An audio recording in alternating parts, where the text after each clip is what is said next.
शुभेच्छा. आणि गेली 63 वर्ष आमच्या आईचा सहवास त्यांना मिळाला आहे, त्याबद्दल त्या दोघांना पण शुभेच्छा. मी कुटुंबात सगळ्यात मोठी असल्यामुळे मला आई बाबांचा सगळ्यात जास्त सहवास लाभलेला आहे. आणि त्यामुळे मी स्वतःला खूप भाग्यवान समजते. आणि खूप म्हणजे बालपणीच्या माझ्या खूप साऱ्या आठवणी आहे. म्हणजे त्या काळी पैसा नव्हता, पण सुख, समाधान, आनंद खूप होतं. म्हणजे लहान लहान गोष्टीतनं आम्ही शिकत गेलो लहानपणापासूनच. जशी मी मोठी होऊन म्हणजे आम्ही उन्हाळ्याच्या सुट्टीत, दिवाळीच्या सुट्टीत भरवसला पण जायचो. भरवस तेव्हा इतकं छोटं गाव होतं की तिथे इलेक्ट्रिसिटी नव्हती. मग तशा परिस्थितीत सुद्धा आम्ही कसं राहायला पाहिजे वगैरे म्हणजे हे त्याच्यातनं आम्ही शिकत गेलो. नंतर शेतात आमराई होती आमच्या आजोबांची, तिथे बैलगाडीने बसून जाणं, तिथे जेवण करणं. आणि तिथे माझे काका, काकू, चुलत बहिणी, चुलत भाऊ होते. म्हणजे त्यांच्याबरोबर कसं ॲडजस्ट करून पहिल्यापासून राहणं ते आम्ही त्याच्यातनं शिकलो. त्याचबरोबर सुट्टीचा काही भाग मी माझे मावशी, मामा त्यांच्याबरोबर घालवत असतो. म्हणजे मावशीकडे जायचं हे तर आम्हाला खूप आनंदाचा म्हणजे दिवसच असायचा तो. नंतर सगळे मामा पण आमचे लाड करायचे, कारण त्यावेळी फक्त आईचंच लग्न झालेलं होतं आणि मीच पहिली मोठी नात होती. त्यामुळे सगळ्यांना खूप लाडकी होते असं म्हणायला हरकत नाही. म्हणजे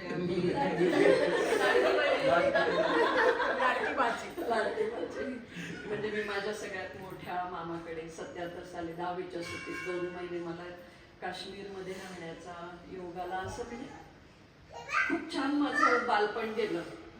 आणि त्याचबरोबर शालेय शिक्षण पण चाललेलं होतं. मला एक आठवतं की म्हणजे 10वी पर्यंत काय व्हायचं, मी खूप सतत आजारी पडायचे. त्यामुळे अभ्यास असं कोणी मला आई पप्पांनी फोर्स नाही केला की तू इतके तास अभ्यास केला पाहिजे, हे केलं पाहिजे, काही नाही. मला सतत सर्दी खोकला पण व्हायचा, टॉन्सिलायटिस व्हायचा. त्यामुळे ते म्हणायचे तुला जसं पाहिजे. आणि एखाद्या दिवशी मी 9:30 पर्यंत किंवा 10 पर्यंत जरी जागरण केलं तरी दुसऱ्या दिवशी मला लगेच त्रास व्हायचा. त्यामुळे मला कोणी म्हणायचं नाही की तू अभ्यास कर म्हणून.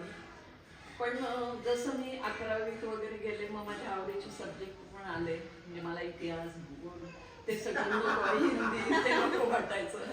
मग 11वीत असल्यानंतर म्हणजे जरा चांगलं वाटलं मला सायन्स, मॅथ्स वगैरे. 12वीत जेव्हा मी होते तेव्हा असं आता पप्पांचं कडनं फिजिक्स शिकण्यासारखं तर होतंच. तर फिजिक्सला म्हणजे कसं आहे, पप्पांना असं कधी पहिल्यापासून कोणाचे क्लासेस घ्यावे वगैरे पैसे देऊन क्लासेस घ्यावे मान्य नव्हतं. मी शिकवी.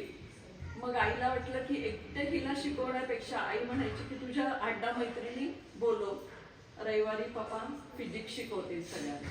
तर आम्ही सगळ्या मैत्रिणी बसायचो आणि पप्पा आम्हाला फिजिक्स शिकवायचे. 12वीची बोर्डाची परीक्षा होती त्यावेळेस मला एक आठवतं की पप्पांना बँगलोरला एक चांगला प्रोजेक्ट म्हणजे प्रोजेक्टमध्ये काम करण्याची संधी आली होती. काहीतरी सोलरचा प्रोजेक्ट होता वाटतं. बँगलोरला पप्पांना जायला लागणार होतं. म्हणजे त्यावेळेस मला काही एवढं महत्त्व म्हणजे माझ्या दृष्टीने मला वाटलं नाही. मी म्हटलं नाही, माझी 12वीची परीक्षा आहे आणि तुम्ही तर पाहिजेच माझ्या परीक्षेला, तुम्ही जायचं नाही. आणि पप्पांनी काही विचार न करता ठीक आहे नाही जाणार, त्यांच्याऐवजी दुसरं कोणाला तरी कॉलेजने पाठवलं. म्हणजे ते मला नंतर कळलं की आपण असं कसं बोललो पप्पांना. आणि त्यांनी पण अगदी म्हणजे कधी त्याबद्दल कधी विषय नाही, काही नाही. म्हणजे हे मुलींना प्रायोरिटी देणं ते एक होतं पहिल्यापासून. आणि आमच्या घरी म्हणजे कसं सतत कोणी ना कोणीतरी म्हणजे आमचं एकत्र कुटुंब होतं. आता आम्ही 5 बहिणी, आई पप्पा, आमची आजी, पप्पांची आई, नंतर मला 4 आत्या होत्या. तर कोणत्या ना कोणत्या तरी आत्याचा मुलगा आणि काकांचा मुलगा, अशा आम्ही खूप जण 8-10 जण असायचो घरी. त्यामुळे एकत्र कुटुंबात कसं राहायला पाहिजे, नंतर सगळ्यांचा विचार कसा केला गेला पाहिजे हे लहानपणापासून म्हणजे कोणी न सांगताच आम्ही सगळ्या जणी आपोआप शिकत गेलो त्यातनं. आणि त्यात आमच्या आईचं पण म्हणजे कधीच असं रागराग केला नाही की बापरे इतके जण त्यांचं मला इतकं करायला लागतं. म्हणजे त्यावेळेस पैसे हा फॅक्टर असल्यामुळे आमची आई शिवणकाम सुद्धा खूप छान करायची. म्हणजे किती तर माझं लग्न होईपर्यंत मी सगळे ब्लाऊज शिवणं, ते कपडे शिवणं वगैरे सगळं आईच्या हाताने शिवलेलं, म्हणजे आईने शिवलेलं तेच मी वापरायचे. तर असं खूप छान. मग नंतर 12वी झाली, मार्क्सही मला चांगले मिळाले. मग त्यावेळेस मला इंजिनिअरिंगला पण ॲडमिशन मिळत होती, मेडिकलला पण मिळत होती. मग ते पप्पांची अशी इच्छा होती की त्यावेळेस मुली इंजिनिअरिंगला जात नसायच्या आणि पप्पांना असं वाटायचं की मुलींनी डॉक्टर झालं की घरचं सगळं बघून ते व्यवस्थित छान आयुष्य म्हणजे करिअर पण करू शकते आणि घरातलं पण बघू शकते. त्यामुळे आई आणि पप्पा दोघांनाही वाटायचं की मी मेडिकलला जावं. त्यात मग मध्ये बरेच आहे माझ्या अंडर एजच्या ह्याच्यात पप्पांनी मग खूप हे करून ते नंतर सांगू खटाटोप करून माझी बीजे मेडिकलला ॲडमिशन झाली. त्यावेळेस आम्ही नुकतंच नवीन घरात राहायला आलेलो होतो 190 जैन कॉलनीमध्ये. म्हणजे आणि मलाही म्हणजे त्यावेळेस असं हे होतं की सगळे लोक म्हणायचे बापरे तुम्ही मुलीला इतक्या लांब पुण्याला पाठवणार शिकायला आणि पुणं काय चांगलं आहे का. तर त्यावेळेस आमचे आई पप्पा म्हटले नाही नाही आपल्या मुली चांगल्या तर पुणं काय कुठेही गेल्या मुली तरी चांगलंच असणार आहे. आणि लोकांना मेरिटवर ॲडमिशन मिळत नाही की आमच्या मुलींना मिळाले तर ते आम्ही पाठवणारच. म्हणजे घरचं काही मेडिकल बॅकग्राऊंड नसताना मग मी मेडिकलला गेले. त्यातही मग पप्पा दर महिन्याला मीटिंगला यायचे युनिव्हर्सिटीमध्ये, पुण्याला काम असायचं त्यावेळेस भेट व्हायची. आणि ह्या माझ्या 4ही बहिणी छोट्या छोट्या असल्यामुळे आई काही जास्त येऊ शकली नाही म्हणजे पुण्याला त्यावेळेस. पण पप्पा मात्र दर महिन्याला असायचे. मग हे झालं मेडिकलचं MBBS पर्यंतचं शिक्षण. मग वर संशोधनाच्या वेळेस म्हणजे असं त्यावेळेस हुंडा पद्धती पण फार होती. म्हणजे लोक अडून अडून चौकशी करायचे की अरे बापरे यांना 5 मुली आहेत मग ते हुंडा कसा देणार. म्हणजे मुलगी कितीही शिकलेली असली तरी नाही त्यांनी आम्हाला हुंडा दिला पाहिजे. त्यामुळे माझ्या मनात पहिल्यापासून होतं की नाही हुंडा घेणाऱ्याशी मी लग्न करणार नाही.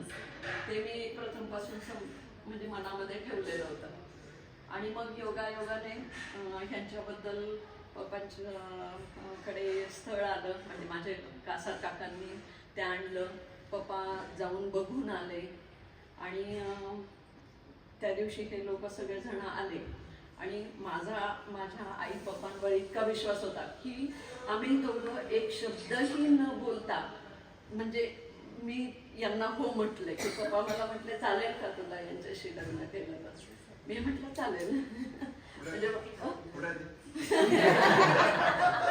म्हणजे आम्ही एकमेकांना फक्त त्या दिवशी बघितलं, एकमेकांशी बोललो सुद्धा नव्हतो. Love at first sight. हा असं म्हणतात. आणि त्यानंतर मला कधी म्हणजे माझ्या पुढच्या आयुष्यात कधी म्हणजे रिग्रेट झालं नाही. म्हणजे मला योग्यच आणि चांगला जीवनसाथी मिळाला. त्याबद्दल मी आई पप्पांनाच धन्यवाद देते. मग असं करता करता जसं जसं आम्ही मग माझं प्रॅक्टिस करिअर मग स्नेहल झाली. मग स्नेहलला पोचवायचं धुळ्याला म्हटल्यावर मला वेळ नसायचा. मग पप्पा यायचे दर सुट्टीला, आदल्या दिवशी यायचे, सुट्टीत स्नेहल जायची आणि शाळा उघडायच्या आधी ती परत जुन्नरला पोहोचलेली असायची. असं ती 10वी पर्यंत प्रत्येक सुट्टीला गेली. त्यामुळे मला स्नेहल कशी मोठी झाली ते समजलंच नाही. आणि स्नेहलला सुद्धा छान आजी आजोबांचा सहवास मिळाला. इकडे असताना ह्या आजी आजोबांचा आणि सुट्टीला त्या आजी आजोबांचा. म्हणजे माझ्या मैत्रिणी सुद्धा म्हणतात की खूप छान तुला दोन्हीकडनं खूप सपोर्ट मिळालेला आहे. आणि त्यामुळे मी माझं करिअर पण करू शकले. मुलींना माझ्याकडनं जेवढं जास्तीत जास्त उत्तम संस्कार देता येतील तेवढे दिले. त्यानंतर मग स्नेहलच्या वेळेस इंटर्नशिपच्या वेळेस आई पप्पा थांबले. तिला इंटर्नशिपला होस्टेल नव्हतं, आई पप्पा थांबले. त्यानंतर मग तिचं पोस्ट ग्रॅज्युएशनच्या वेळेस पण पप्पांकडनं खूप मदत झाली. फिजिक्स पप्पा आणि अनिता आणि त्यात तिला CET-ला 50पैकी 50 मार्क्स होते फिजिक्सला. त्याचं श्रेय सगळं दोघांना जात आहे. आणि नंतर मग तिला ऍडमिशन मिळाली वगैरे, ते झालं.